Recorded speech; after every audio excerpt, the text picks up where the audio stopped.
નમસ્કાર, આપની સાથે હું છું લવલીન અને બુલેટિનની શરૂઆત મહત્વપૂર્ણ સમાચારોની સાથે કરીશું।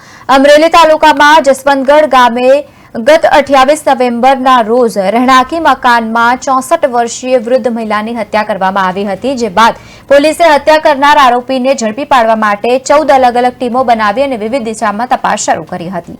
ત્યારે પોલીસે વૃદ્ધની હત્યા કરનાર આરોપી જમાઈને દબોચી લીધો છે। જમાઈ જ સાસુની નિર્મમ હત્યા કરી હોવાનું સામે આવ્યું છે।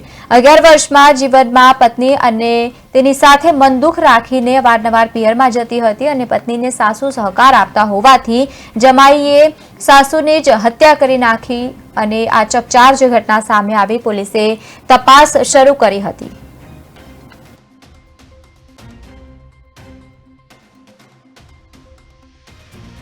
નયનભાઈ તુલજા શંકર જોશી એ બાવાના જાંબુડા તાલુકા વિસાવદર જિલ્લા જૂનાગઢના રહેવાસી છે। એમની આ બાઇક હોવાનું ખુલ્યું। એ માણસ ત્યાં જ હતો, બેસણામાં બેઠો હતો। ત્યાંથી એમને પોલીસ સ્ટેશન લાવવામાં આવ્યા અને એમની સઘન પૂછપરછ કરવામાં આવી। સઘન પૂછપરછ કરતાં આ વ્યક્તિએ આ ગુનો કરવાનું કબૂલાત આપી છે।